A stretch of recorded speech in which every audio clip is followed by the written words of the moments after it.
오늘 제사장 두 번째 시간인데요, 역대상 24장 1절에서 6절 한 절씩 교독합시다. 아론 자손의 갈래는 다음과 같다. 아론의 아들은 나답과 아비후와 엘르아살과 이다말이다. 나답과 아비후는 아버지보다 먼저 죽었다.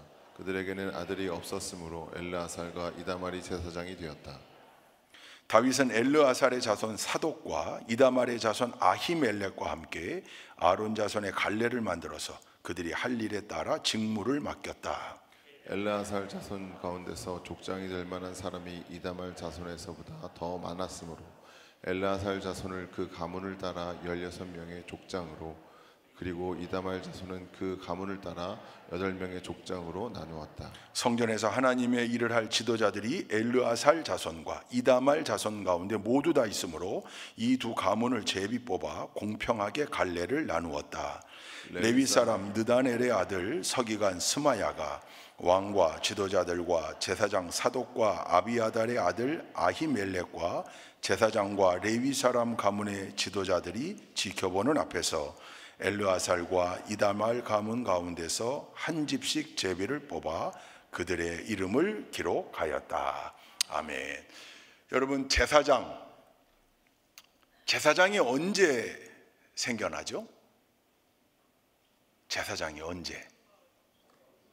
성막을 만든 다음에, 그렇죠. 성막을 관리할 사람들, 성막에서 일할 사람들이 필요했기 때문에 성막을 어디에서 만들었죠? 광야, 본격적인 광야 행군에 앞서 어디 밑에서? 시내산 밑에서. 그래서 성경 퀴즈가 이렇게 나오면 시내산이라고 말해도 정답이고 시내 광야라고 말해도 정답이에요.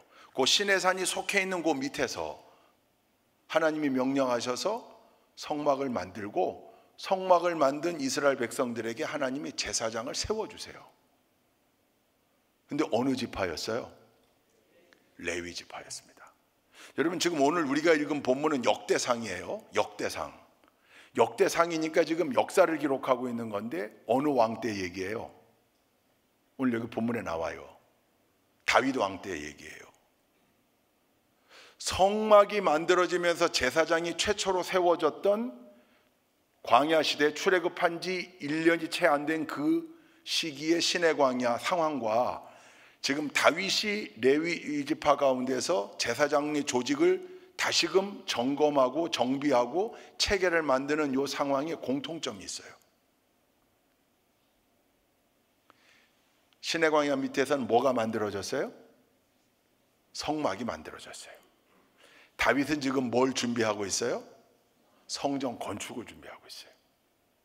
성막이 만들어지면서 제사장이 세워진 이래 계속해서 제사장은 연명이 됐지만 이제 큰 성전을 만들 준비를 한 다윗에겐 이 제사장 조직을 다시 정비할 필요가 있었던 거죠. 그래서 이때 제사장의 조직을 24반차로 만들고, 그게 오늘 보니까 아론의 네 아들 중에 나답과 아비후는 아버지보다 먼저 죽죠. 왜 죽었죠?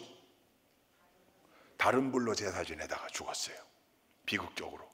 그래서 그 셋째 넷째인 엘르아살과 이다말이 아버지의 뒤를 이어 제사장 했는데 이 두 갈래 후손들을 따져보니까 엘르아살이 더 많은 거예요. 엘르아살 가문이. 그래서 여기는 16개 반차를 만들고 여기는 8개 반차, 족장이라고 했어요. 우두머리를 세워서 그 가문 패밀리에 우두머리들을 세워서 여기는 16개조, 여기는 8개조, 이렇게 24개조를 만들었다는 기록이 오늘 우리가 읽은 본문이에요. 근데 이 본문은 지금 다윗이 성전 건축을 앞두고 철저하게 준비하는 가운데 제사장들도 조직을 정비하여 준비하는 꼼꼼함을 보여주는 장면이고, 이걸 거슬러 올라가면 연원은 어디에서? 시내산 시내 광야에서. 어느 지파로? 레위 지파로. 그러면 왜 하나님은 레위 지파를 택하여 제사장으로 세웠을까? 이 말은 애굽에서 살 때나 애굽에서 막 탈출해가지고 홍해를 건너고 이럴 때는 구별된 지파가 있었다는 거예요? 없었다는 거예요? 없었어요. 제사장 지파가 없었어요. 다만 모세가 어느 지파입니까? 모세가 어느 지파예요? 맞아요? 꼭 이렇게 되물어보면 자신이 없어져요. 모세가 어느 지파예요? 왜 그래요? 대제사장인 아론이 모세의 형이에요. 당연히 레위 지파죠. 그러니까 지금 자기들을 인솔하고 있는 모세가 레위 지파 출신이에요. 그러니까 아마 레위 지파는 그런 면에서 다른 지파랑은 조금 다른 자부심이 있었을 거예요. 그죠? 근데 그것 때문에 레위 지파를 구별하여 세웠을까?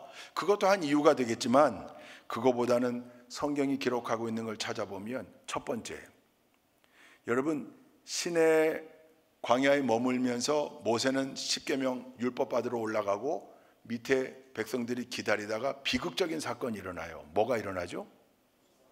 금송아지 사건. 누가 앞장섰어요? 아론. 그때 모세가 내려와서 했던 일이 출애굽기 32장에 있는데 25절부터 29절 한번 읽어보시겠습니다. 시작. 모세는 백성이 제멋대로 날뛰는 것을 보았다. 아론이 그들을 제멋대로 날뛰게 하여 적들의 조롱거리가 되게 한 것이다. 모세는 진 어귀에 서서 외쳤다. 누구든지 주님의 편에 설 사람은 나에게로 나아오십시오. 그러자 레위의 자손이 모두 그에게로 모였다. 그가 또 그들에게 말하였다. 이스라엘의 주 하나님이 이르시기를 너희는 각기 허리에 칼을 차고 진의 이문에서 저 문을 오가며 저마다 자기의 친족과 친구와 이웃을 닥치는 대로 찔러 죽여라 하십니다. 레위 자손이 모세의 말대로 하니 바로 그날 백성 가운데서 어림잡아 3,000명쯤 죽었다. 모세가 말하였다. 오늘 당신들이 저마다 자녀와 형제 자매를 희생시켜 당신들 자신을 주님께 드렸으니 주님께서 당신들에게 복을 내리실 것입니다. 아멘. 아론의 금송아지 사건 때 이 일에 앞장섰던 것도 레위 지파의 아론이지만 이 일을 수습하는데 앞장섰던 사람들이 누구라는 거예요? 레위 지파 사람들이라는 거예요. 누구든지 주님의 편에 설 사람은 나에게로 나오십시오. 하나님을 향한 중심 있는 자들은 나에게로 오라. 그럴 때 레위 사람들이, 그러니까 이 아론이 백성들의 성화에 못 이겨 잘못을 행하긴 했지만 그 후손들은 이래선 안 된다는 생각을 가지고 있었던 거죠. 결국 그들이 그 난잡한 이방신을 섬기는 애굽에서 자기들이 경험했던, 지켜봤던, 목도했던 그 혼잡한 일을 저지르는 이들이 심판했거든요. 이거를 어디서 야곱이 다시 언급하냐면, 모세가 다시 언급하냐면 신명기 33장에, 즉 모세가 죽기 전에 각 지파를 축복할 때 레위 지파에 이렇게 축복했어요. 8절 9절 한번 읽어봅시다. 신명기 시작. 레위 지파를 두고서 그는 이렇게 말하였다. 레위에게 주님의 둔밈을 주십시오. 주님의 경건한 사람에게 우림을 주십시오. 주님께서 이미 그를 마사에서 시험하시고 무리바 물가에서 그와 다투셨습니다. 그는 자기의 부모를 보고서도 그들을 모른다고 하였고 형제자매를 외면하고 자식마다 모르는 채 하면서 주님의 계명에 순종하였으며 주님의 언약을 성실하게 지켰습니다. 이게 9절 말씀, 이게 사실은 그냥 읽으면 이게 뭔 말인가 도대체. 이게 뭘 말하는 거예요? 아론의 금송아지 사건 때 친족임을 인정하지 않고 친족임에도 불구하고 하나님의 말씀에서 벗어난 죄인들을 심판하는데 앞장섰었다. 이들에겐 이 말씀을 맡길만 하다. 우림과 둠밈, 그게 제사장에게 주어졌던 특별한 판결 제비뽑기였거든요. 이걸 다시 언급한 거예요. 그러니까 말씀을 지키는 일에 앞장섰던 레위 지파, 그들에게 하나님이 그 구별된 역할을 맡기셨다 그거예요. 그러니까 믿음으로 구별되는 사람들에게는 언제나 특별한 하나님의 은혜가 있다. 할렐루야. 믿음으로 구별되어 어떤 상황에서든지 하나님의 말씀을 붙잡고 하나님 말씀대로 살려고 몸부림치는 중심이 있는 자들은 하나님이 늘 다시금 일으켜 세우시고 높이시고 해결하시고 구별시키신다. 여러분, 너무 중요한 거죠. 뿐만 아니라 시내산에서 뿐만 아니라 그 위로 더 올라가니까 애굽에서 살 때에도 레위 사람들은 말씀을 지키는 일에 앞장섰다. 이게 출애굽기 2장 1절 2절 한번 읽어볼까요? 출애굽기 2장 1절 2절 시작. 레위 가문의 한 남자가 레위 가문의 한 여자를 아내로 맞이하였다. 그 여자가 임신을 하여 아들을 낳았는데 그 아이가 하도 잘생겨서 남이 모르게 3달 동안이나 길렀다. 레위 가문의 한 남자가 다른 사람들 말고 레위 지파의 여인과 결혼했고 아들을 낳는데 그게 모세잖아요. 다 나일강에 던지라고 그랬어요. 안 그러면 죽인다고 그랬습니다. 부모까지. 근데 죽음을 각오하고 그 아들을 데리고 있었던 그 집안에 모세의 아버지가 아므람인데요. 아므람. 고핫의 아들이에요. 레위의 둘째 아들이었던 고핫의 아들. 그게 아므람이에요. 그 레위 지파에 특별했던, 그러니까 애굽에 있을 때에도 레위 지파 사람들은 좀 달랐다. 행동하는 거에 있어서도 달랐고 달랐다. 왜냐하면 1차 인구조사를 보니까 여러분 민수기 1장 3절에 1차 인구조사가 나오거든요. 1장 46절부터 한번 읽어보십시다. 함께 읽습니다. 시작. 등록된 이들은 모두 60만 3,550명이다. 그러나 레위 사람은 조상의 지파별로 그들과 함께 등록되지 않았다. 주님께서 모세에게 이렇게 분부하여 이르셨다. 레위 지파만은 인구조사에서 빼고 이스라엘 징집자 명단에 올리지 말아라. 그 대신 너는 레위 사람을 시켜 증거궤가 보관된 성막을 보살피게 하여라. 모든 기구와 그 안에 있는 모든 비품을 그들이 관리할 것이다. 그들은 성막을 옮기는 일과 그 안에 있는 모든 기구를 옮기는 일을 맡을 것이다. 그들은 성막을 돌보며 성막 둘레에 진을 치고 살아야 한다. 성막을 옮길 때마다 레위 사람이 그것을 거두어야 하고 성막을 칠 때에는 레위 사람만이 그것을 세워야 한다. 다른 사람들이 거기에 다가갔다가는 죽을 것이다. 자, 여기 이제 이 부분만 읽어서 그런데 이걸 조금 더 옆에 있는 구절들과 풀어서 설명을 해보자면 1차 인구조사의 총원이 몇 명이었냐면 60만 3,550명. 20세 이상부터 50세까지 남자들 계수한 거예요. 제일 많았던 지파가 어느 지파인지 기억하세요? 유다 지파입니다. 1차 인구조사 때 제일 많았던 지파가 유다 지파예요. 39년 뒤에 약 40년 광야 행군 뒤에 가나안 땅 들어가기 직전에 2차 인구조사 때 제일 많았던 지파는요. 요거까지 기억하셨어요. 정답인데 이것도 유다 지파예요. 1차 2차 다 유다 지파가 제일 험한 일 했고 위험한 일 했음에도 불구하고 인구가 더 늘었다고 그랬잖아요. 1차 인구조사 때 유다 지파가 몇 명이었냐면 7만 4,600명이었어요. 1등이에요. 12지파의 평균을 내보니까 5만 명인데 레위 지파는요 8,580명밖에 안 됐어요. 그러니까 12지파 가운데 제일 작은, 물론 이 8,580명은 30세 이상의 30세부터 50세까지를 더한 거예요. 20세 이상은 아예 계수를 안 했어요. 근데 한 달 이상의 모든 남자들을 계수해 보니까 2만 2천 명이라 그랬거든요. 성경에 보면 시간이 없어 지금 그걸 다 일일이 찾지 못하는데 지금 여기 다른 지파들은 20세 이상의 남자들이 50세까지 그게 막 7만 몇천 명, 뭐 6만 몇천 명, 5만 몇천 명 이러는데 그리고 평균 5만 명인데 유다 지파는 한 달부터 다 해봐야 2만 2천 명밖에 안 되고 30세부터 50세까지 했더니 8,580명. 극히 적었어요, 인원이. 그럼 하나님 그냥 적은 지파를 택했나? 아니요. 이걸 어떻게 해석하냐면 애굽 땅에 살 때부터 레위 지파들은 많이 죽었다. 특히 말씀을 지키며 살다가 애굽의 노예 생활할 때부터 많이 순교했다. 그게 레위 지파. 그래서 구별된 거예요. 믿음이 있으니까 믿음 지키기 위해서 고난을 감수하는 것 당연한 일이었겠죠. 그래서 제일 적은 인원이었어요.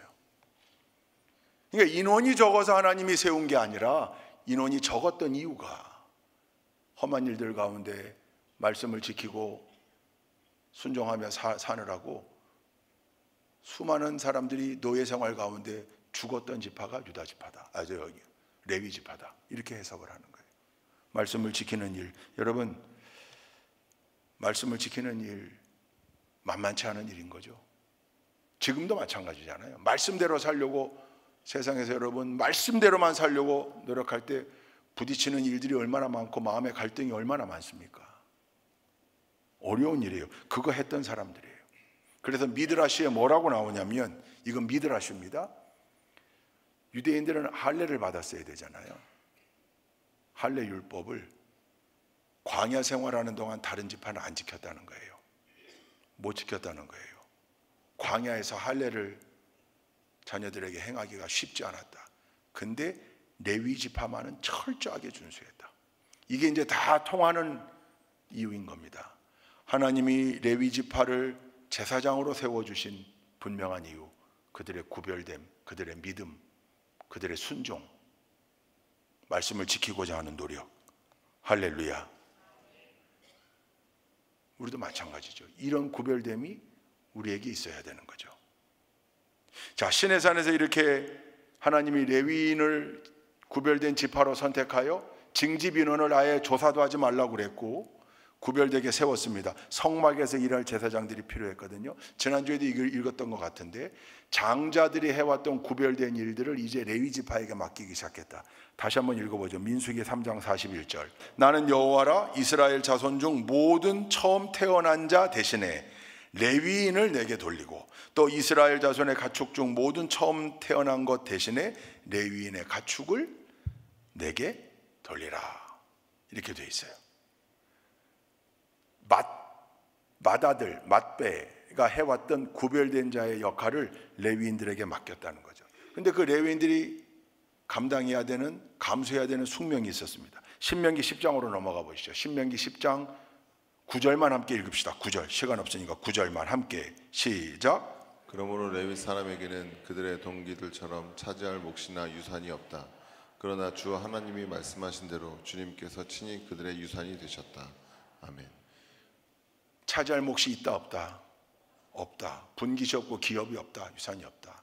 누가 그들의 기업이 되셨다? 유산이 되셨다? 하나님께서 친히. 그러니까 레위 지파는요 다 흩어져서, 요 앞부분에 나오거든요. 지파별로 다 흩어져 살았어야 돼.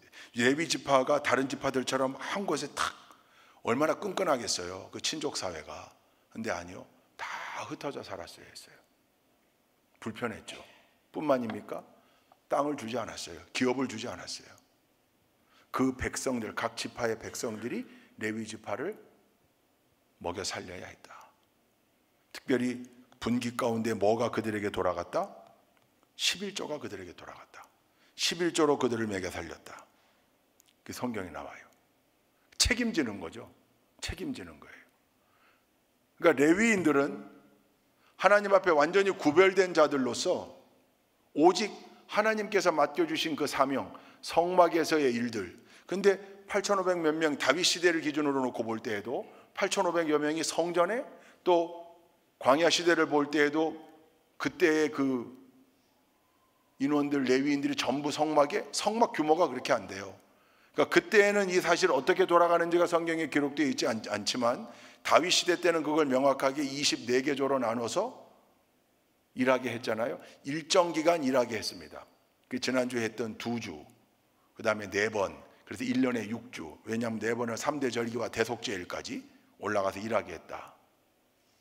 근데 이것만 한 게 아니라 레위인들에게는 그 흩어져 사는 각 지파들 속에 해야 될 일이 있었어요. 그게 무엇인가? 레위기 10장 8절에서 11절 함께 읽습니다. 레위기 10장 8절에서 11절 시작. 주님께서 아론에게 말씀하셨다. 너의 아들들이 너와 함께 회막으로 들어올 때에는 포도주나 독주를 마시지 말아라. 어기면 죽는다. 이것은 너희가 대대로 영원히 지켜야 할 규례이다. 너희는 거룩한 것과 속된 것을 구별하여야 하고 부정한 것과 정한 것을 구별하여야 한다.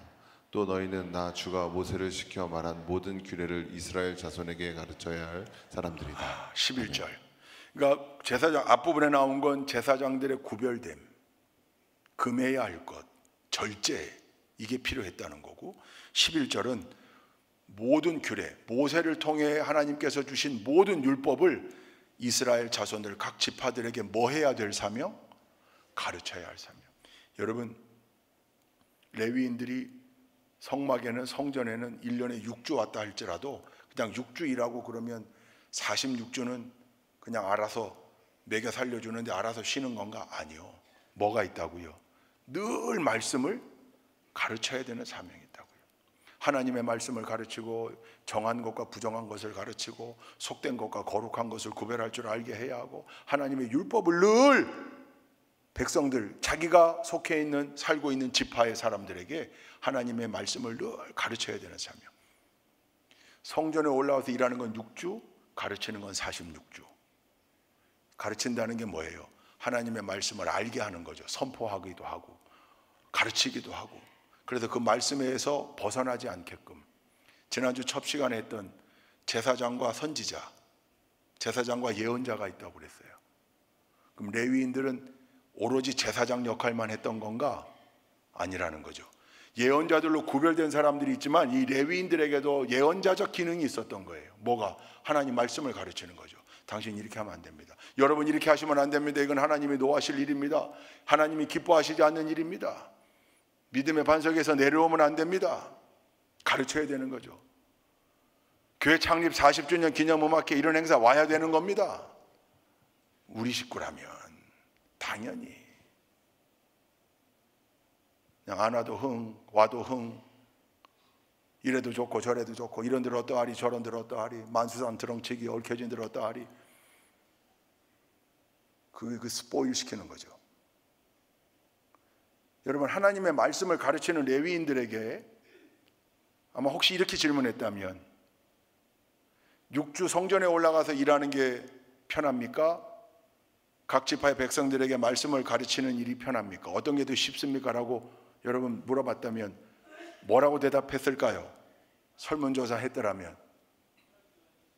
뭐가 더 쉬운 일일까요? 성전 가는 일이 나아요? 그랬을 거예요. 왜? 성전 가서 자기가 맡은 일 자기가 하면 되는 거거든요. 가르치는 일은요, 지파의 백성들이 때로는 듣지 않고 못 들었다 그러기도 하고 분명히 가르쳤음에도 불구하고 따라하지 않고 순종하지 않고 있었을 거예요. 그래서 각 백성들 속에 레위 지파를 하나님이 박아놓은 거예요. 그들을 통하여 하나님의 말씀이라고 하는 공통 분모 속에 이스라엘 민족이 동질성을 잃지 않도록, 그리고 한 분이신 하나님을 같이 섬길 수 있게, 같이 섬길 수 있게.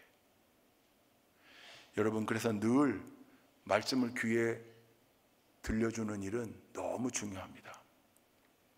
설교 시간에 목회자를 통하여 말씀이 선포되는 것뿐만 아니라 동역자들끼리도 속장님이, 선교회장님이 또는 옆에 있는 집사님이 하나님의 말씀을, 집사님 이 말씀을 묵상하십시다, 이 말씀을 기억합시다. 여러분 이럴 때 이 소리를 성령의 소리로 들어야 합니다. 매우 중요합니다.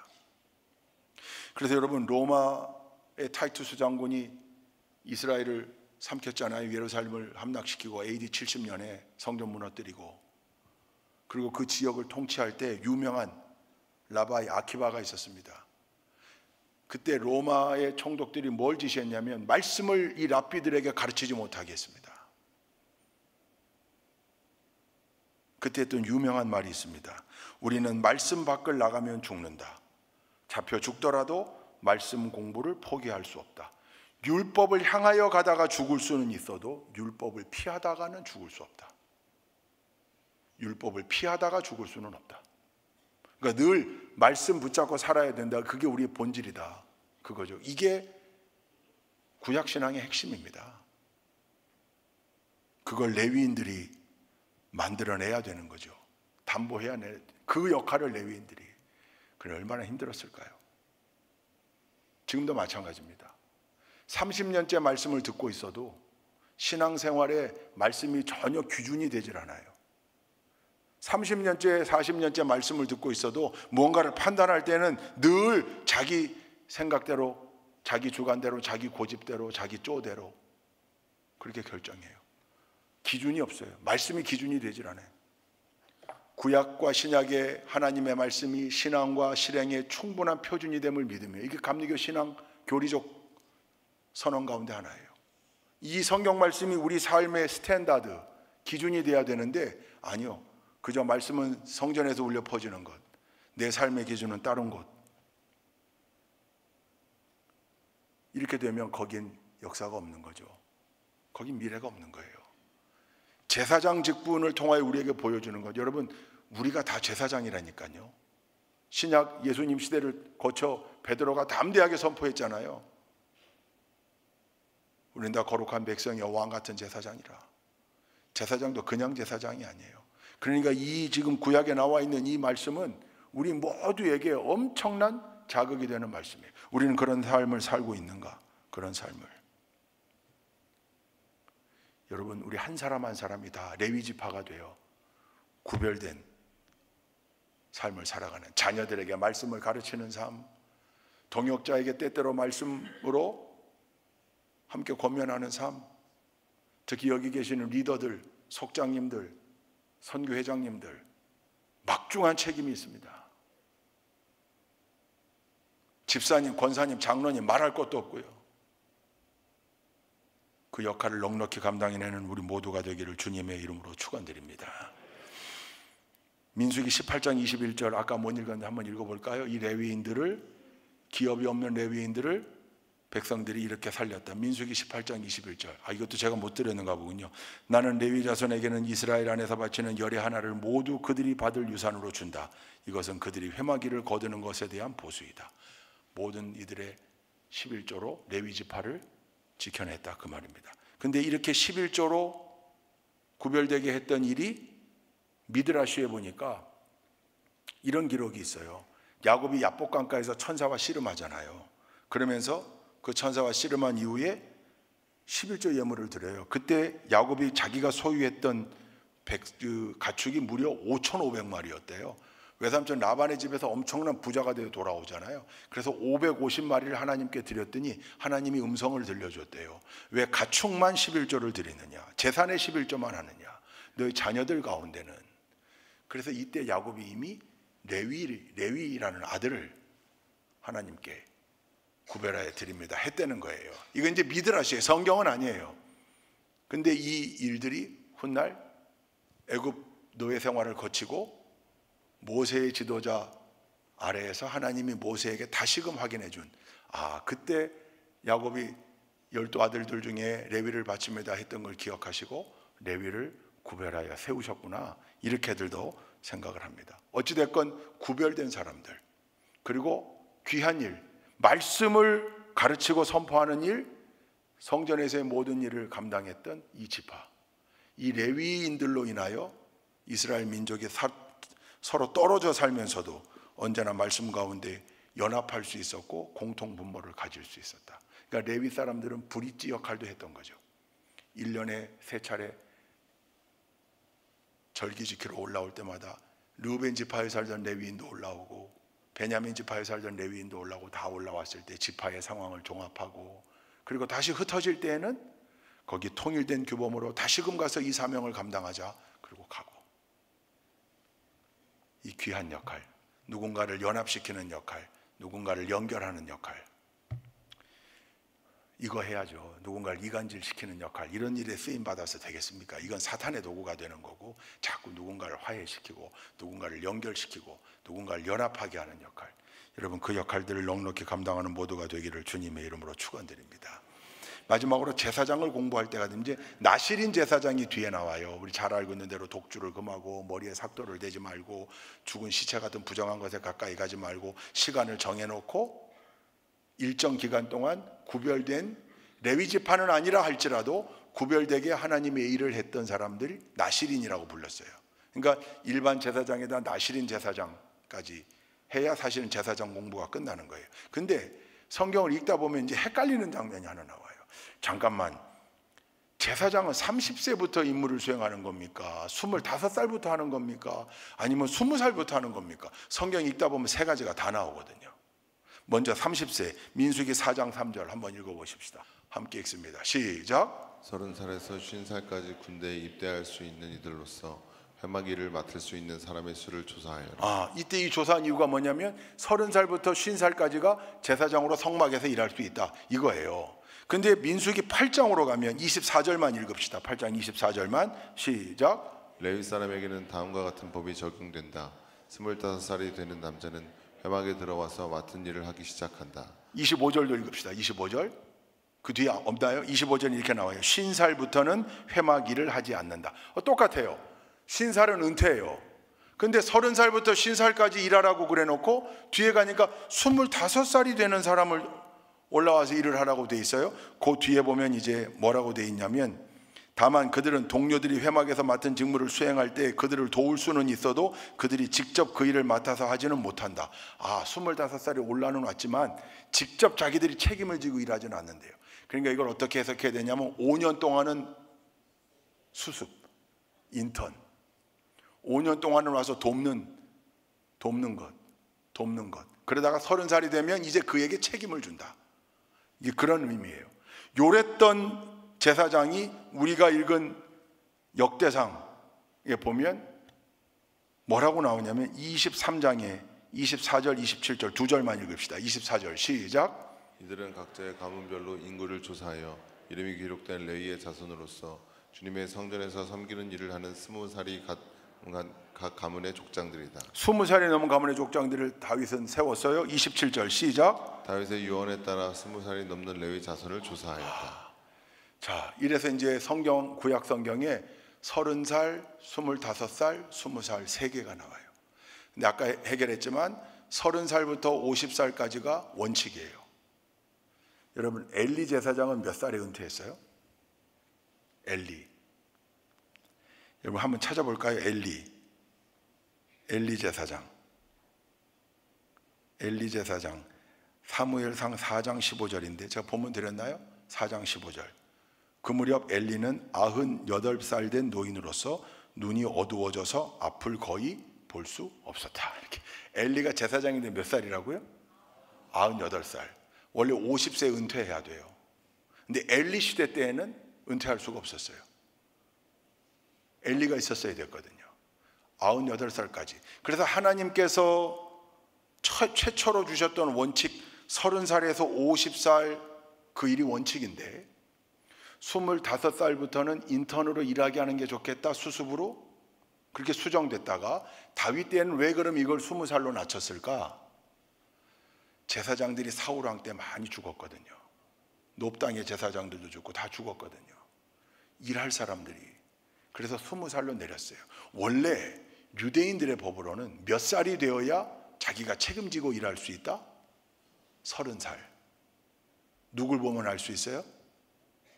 30살부터 공생애를 시작하신 예수님. 원래 30살이 원칙이에요. 그러나 그럼에도 불구하고 성막의 상황과 성전의 상황, 시대의 상황에 따라 그것이 예외되는 부분이 있었다. 중요한 건 나이가 몇 살인가가 중요한 게 아니라 이 일들을 제대로 해냈는가, 제사장의 사명을 제대로 감당해냈는가. 제사장들이 바로 서 있을 땐 이스라엘 민족이 살았고 제사장들이 이 사명을 감당하지 못할 땐 이스라엘 민족이 어려움을 겪고 결국은 비극을 겪어요. 그래서 말라기를 보시라고요. 다 제사장들에 향한 책망이에요. 그거 6주 올라와서 일하는 거 그것도 귀찮냐? 그래서 곰팡이 난 떡을 니들이 주는 거냐 지금 나한테? 그렇다 그러면 내가 성전을 닫으마. 이게 말라기예요. 그래서 하나님이 성전을 닫으신 거예요. 여러분 제사장들의 일을 보면 게르손 자손, 고핫 자손, 무라리 자손 전부 한 사람 한 사람 해야 될 일들을 분담했어요. 그리고 각각의 일들을 하게 했습니다. 그 일들이 제대로 어디선가 펑크가 나면 성전의 일이 돌아가지 않는 거예요. 우리도 마찬가지예요. 각각의 일들을 해야 될 각 부서도 있고 집사님들에겐 집사님의 의무가 있고 권사님에겐 권사님의 의무가 있고 장로님들에겐 장로의 의무가 있고 목회자에겐 목회자로서의 의무가 있어요. 이걸 각자가 해나가야 그 교회 공동체가 건강한 공동체뿐만 아니라 하나님의 능력을 행하는 공동체가 되는 겁니다. 근데 대부분 보면 파레토의 법칙이라고 팔레토 20%만 아둥바둥이고 80%는 그저 방관자, 관찰자, 훈수꾼, 평가꾼 이렇게 되면 그래도 20% 때문에 가긴 간다는 거잖아요. 굴러간다. 근데 그걸로 만족하시겠습니까? 그렇게 되면 그 공동체는 그저 현상 유지에 허덕허덕하는 공동체가 되겠죠. 우리 교회는 모든 성도들이 각자에게 맡겨진 일들을 다 완수해내는 레위 지파와 같은 하나님께서 그렇게 맡겨주신 레위 지파와 같은 일꾼들, 거룩한 제사장으로 서 있는 사람들. 여러분 그럴 때 우리 교회에 엄청난 시너지가 발휘가 돼서 한 사람하고 한 사람이 모이면 두 사람이 아니라 그게 세 사람 몫이 되고 네 사람 몫이 되는 역사가 그게 시너지잖아요. 우리가 다 모일 때 그 능력 가지고 지금까지 40년 해온 것보다 훨씬 더 크게 위대한 일을 감당해내는 소망으로 나아갈 100년 그걸 만들어가고 준비하고 세워가는 우리 좋은 교회 공동체 전체가 될 수 있기를, 우리 성도님들 한 사람 한 사람 동역자들이 되실 수 있기를 주님의 이름으로 축원드립니다. 기도하시겠습니다. 좋으신 하나님, 레위 지파를 거룩하게 구별하여 영적 리더들로, 제사장들로 세워주셨습니다. 그들이 감당했어야 될 일들이 있습니다. 시대가 변함에도 불구하고 그 본질은 변하지 않았습니다. 제사장들이 바로 서 있을 때 이스라엘 민족은 온전히 하나님과 깊이 교제할 수 있었고, 제사장들이 무너지고 타락할 때 이스라엘 민족은 엄청난 아픔의 역사를 경험했습니다.